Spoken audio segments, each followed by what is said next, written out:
नमस्कार। स्वास्थ्य सूत्र में आपका एक बार फिर से स्वागत है, आपका अभिनंदन है। और ये वीडियो मेरा कॉन्स्टिपेशन के ऊपर है, कब्ज को लेकर है। जैसा कि आप सब जानते हैं कि आज कॉन्स्टिपेशन को लेकर, कब्ज को लेकर कितने लोग आक्रांत हैं, कितने लोग परेशान हैं और कब्ज के कारण वो किस तरह की परेशानियां झेलने पर मजबूर हैं। जैसा कि आप जानते हैं, यदि 1-2 दिन पेट साफ ना हो, समय से पेट साफ ना हो, तो कितनी बेचैनी, कितना उत्तेजित अवस्था रहती है, कितनी घबराहट रहती है, मन उच्चाट जैसी अवस्था में होता है, कुछ भी अच्छा नहीं लगता है। यहाँ तक कि ऑफिस जाने को, अपने काम पे जाने की भी इच्छा नहीं होती, कुछ भी खाने पीने की इच्छा नहीं होती। और ऐसा व्यक्ति उत्तेजना में बार बार शौचालय जाता है कि शौच आ जाए। शौचालय में कई कई बार चक्कर लगा के और आधा पौना घंटा व्यर्थ करके भी जब उसका पेट साफ नहीं होता तो वो हताश निराश स्थिति में कुछ और उपक्रम अपनाने लग जाता है। और ऐसे में वो कभी गर्म पानी का सेवन करता है, कभी चाय का सेवन करता है, कभी वो नींबू डाल के पानी पीता है, या फिर वो बीड़ी सिगरेट का सेवन भी इसलिए करता है कि सबसे गैस्ट्रिक रिफ्लेक्शन हो जाए, उसके जठरांत्र में एक रिएक्शन पैदा हो, जिससे कि मल की प्रवृत्ति हो जाए, शौच आ जाए, उसको शौच जाने से उसको कुछ सहजता मिले, कुछ आसानी हो जाए। लेकिन जब इनसे भी उसको शौच में सफलता नहीं मिलती तो वो कुछ दूसरे उपक्रम अपनाता है। पहले ज़माने में या पुराने समय में तो लोग कस्टर्ड ऑयल का प्रयोग करते थे या इसबगोल का छिलका आदि लेते थे, त्रिफला लेते थे।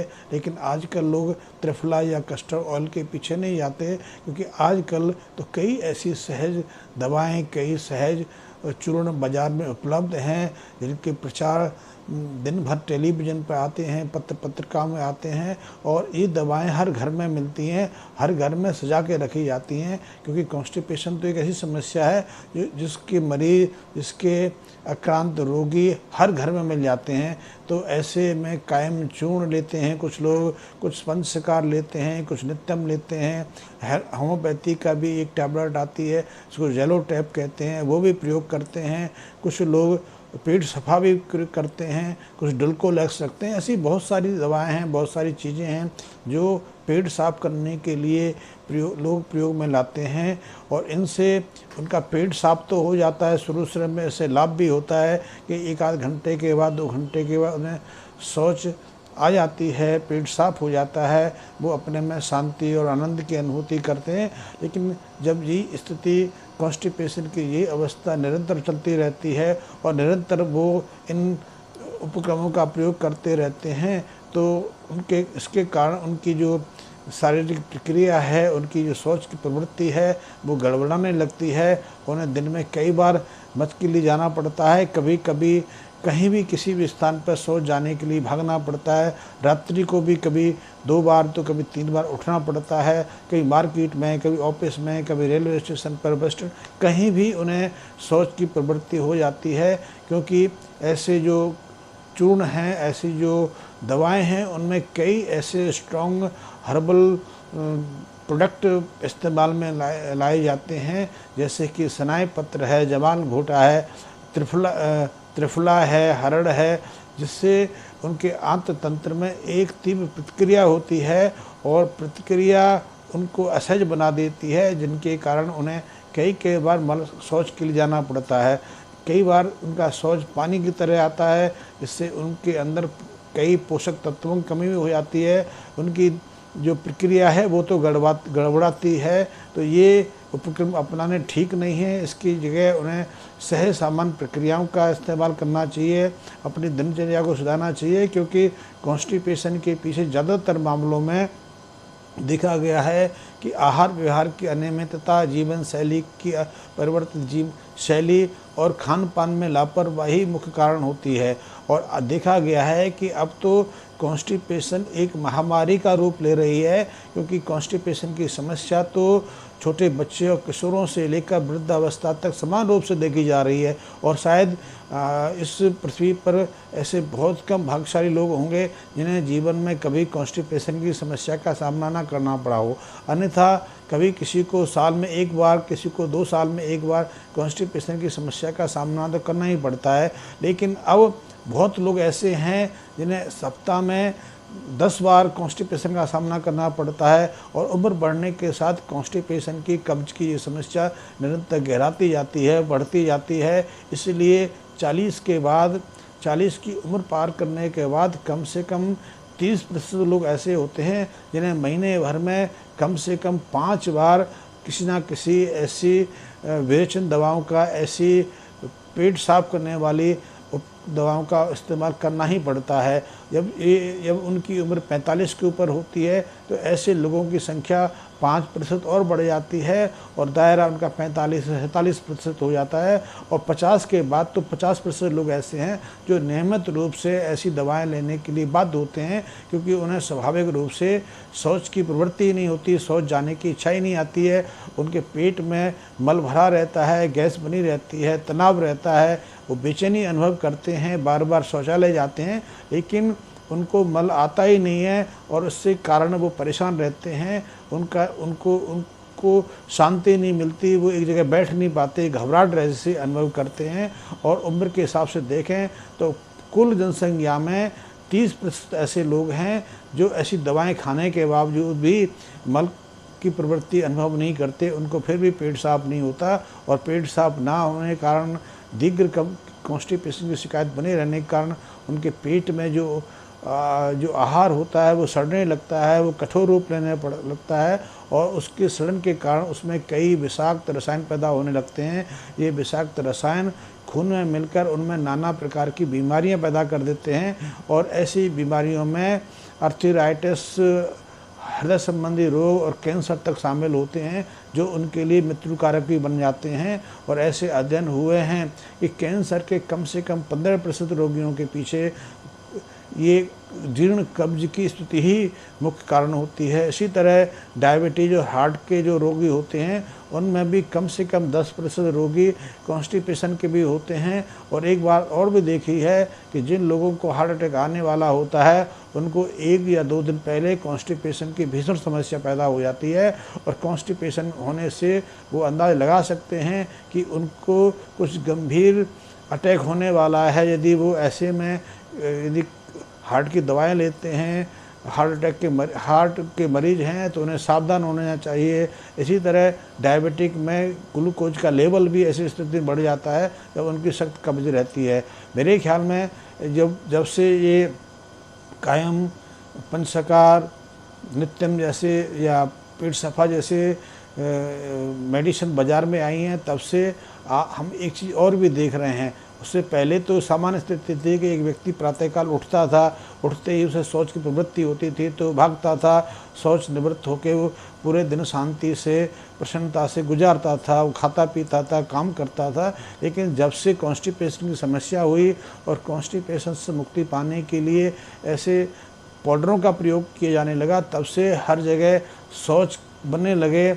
आप देखते हैं कि आज हर घर में, हर कमरे के साथ में शौचालय बनाना ज़रूरी हो गया है, क्योंकि शौच कभी भी आ सकता है, अब कोई उसका नियम तो रहा नहीं। इसी तरह हर ऑफिस में, हर स्टेशन पर, बस स्टैंड पर, बाज़ार में, हर जगह आपको शौच स्थल मिल जाएगा, क्योंकि हर जगह शौच की प्रवृत्ति हो सकती है तो आप कहाँ बैठेंगे। पहले तो एक नियम होता था कि प्रातःकाल आप गए, पेट साफ हुआ, सारे दिन के लिए फारिग हो गए, मुक्त हो गए। फिर कई लोग ऐसे होते थे जिनको संध्या समय भी शौच के लिए जाना पड़ता था और सुबह शाम उनका नियम था। उसके बाद उन्हें दोपहर या उसके बीच में शौच के लिए जाना ही नहीं पड़ता था, कुछ खास विशेष परिस्थितियों में। इसी तरह बच्चे होते थे, स्कूल जाते थे, स्कूलों में भी शौचालय की ज़रूरत नहीं पड़ती थी, क्योंकि बच्चे शौचालय जाते ही नहीं थे, क्योंकि घर से ही वो शौच निवृत्त होकर जाते थे। लेकिन पिछले 40 सालों से, 30 सालों से ऐसा प्रचलन बन गया है कि अब हर जगह शौचालय अनिवार्य हो गए हैं। आप चाय का स्टॉल ना रखें, चाहे आप कोई और दुकान ना रखें, लेकिन शौचालय रखना बहुत आवश्यक हो गया है, क्योंकि शौच ना आना या ऐसी दवाओं का प्रयोग करना एक हमारी जीवन की अनिवार्यता बन गई है। इसके कारण हमें भयंकर समस्याओं का सामना करना पड़ रहा है। पहले ऐसी समस्याएं नहीं थी।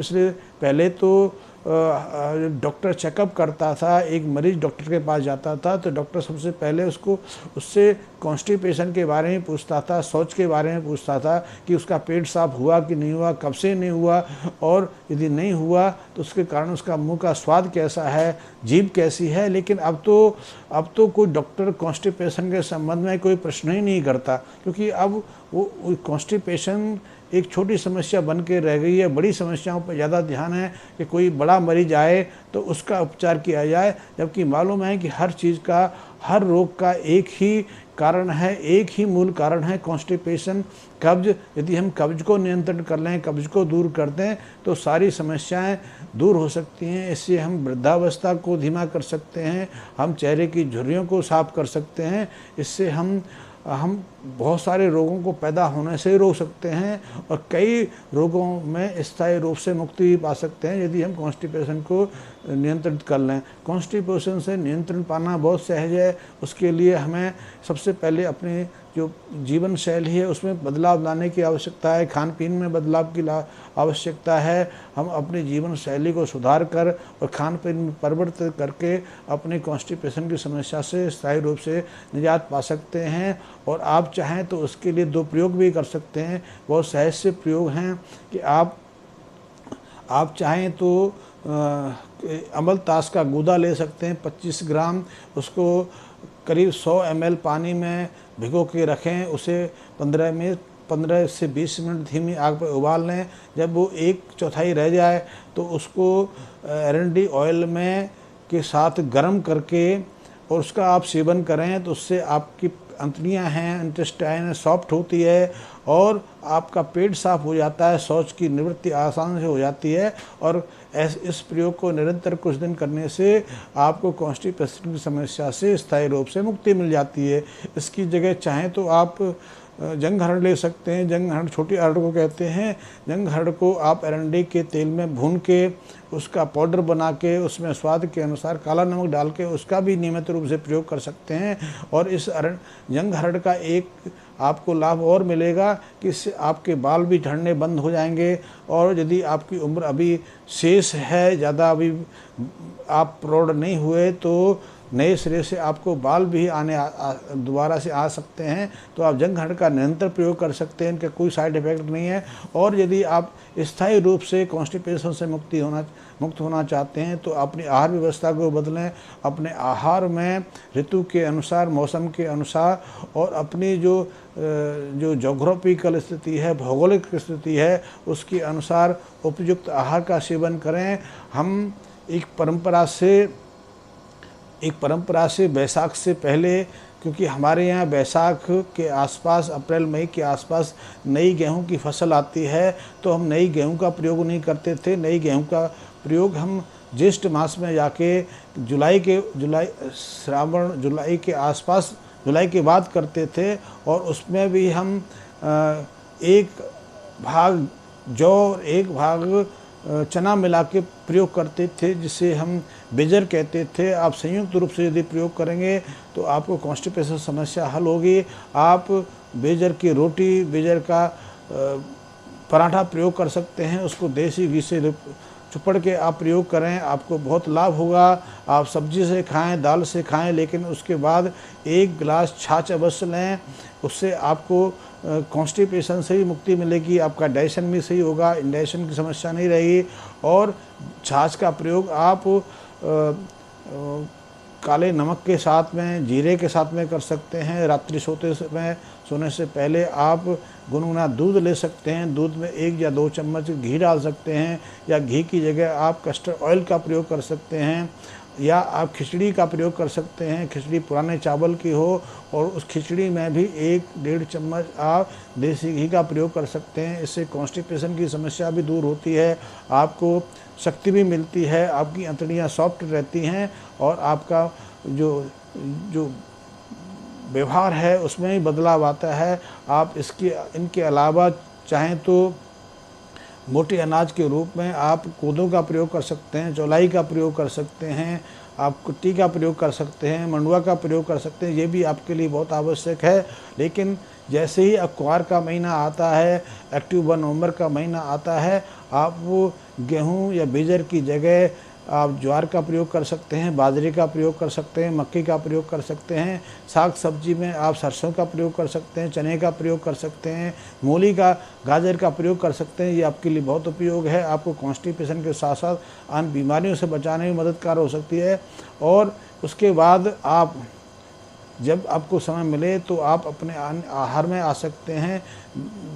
आप अपने आहार में घी दूध का भरपूर मात्रा में प्रयोग करें, समय अनुसार आप फल का सेवन करें। लेकिन मैं ये कहना चाहूँगा कि आपको अपने भोजन के साथ में, पके हुए आहार के साथ में कच्ची सब्जियों का प्रयोग नहीं करना, सलाद का नहीं प्रयोग करना, क्योंकि सलाद उन लोगों के लिए अच्छा है, उन लोगों के लिए उपयुक्त है जिनका आहार का मुख्य अंश मांस होता है, अंडे होते हैं। मांसाहार अंडे में सेलुलोज नहीं होता, इसलिए सेलुलोज बढ़ाने के लिए उनके लिए सलाद अच्छा है। लेकिन हमारे आहार में तो सेलुलोज और फाइबर्स भरपूर मात्रा में पहले रहता है, तो हम ऐसे में पके आहार के साथ में कच्चे आहार को क्यों मिश्रण करें। कच्चे और पके आहार को खाने से हमारी पाचन जो तंत्र है, पाचन की प्रक्रिया है, वो अस्त व्यस्त होती है, गड़बड़ाती है, और इसके कारण कॉन्स्टिपेशन की समस्या का अलग से हमें सामना करना पड़ता है। तो यदि आपको कॉन्स्टिपेशन से बचना है, अपनी आहार व्यवस्था को बदलना है, ऋतु के अनुसार आपको आहार व्यवस्था रखनी है। और ये जो मैंने प्रयोग बताए, आप अरंडी का तेल भी प्रयोग कर सकते हैं, दूध के साथ घी का प्रयोग कर सकते हैं, ये भी कॉन्स्टिपेशन से मुक्त रखने में आपकी मदद कर सकता है। अमलतास के गूदे का प्रयोग कर सकते हैं, अरंडी के तेल में कर सकते हैं, बिना अरंडी आप पानी के साथ भी उसका प्रयोग कर सकते हैं, ये भी बहुत अच्छा है, ये भी आपके लिए बहुत लाभदायक है, फ़ायदेमंद है। आप चाहें तो पंचशकार पाउडर का भी सेवन कर सकते हैं, या त्रिफला, समान रूप से त्रिफला पाउडर का भी सेवन कर सकते हैं। यदि स्थायी रूप से मुक्ति चाहनी है तो आपको इस प्रक्रिया के साथ में अपनी आहार व्यवस्था को बदलना ज़रूरी है। और अगले वीडियो में मैं योग के माध्यम से कैसे आप कॉन्स्टिपेशन से कब से स्थायी रूप से मुक्ति पा सकते हैं उसके बारे में बताऊंगा। और ये मेरा वीडियो आपको कितना पसंद आया, कितना अच्छा लगा, आप मेरे कमेंट्स में अवश्य करें। धन्यवाद।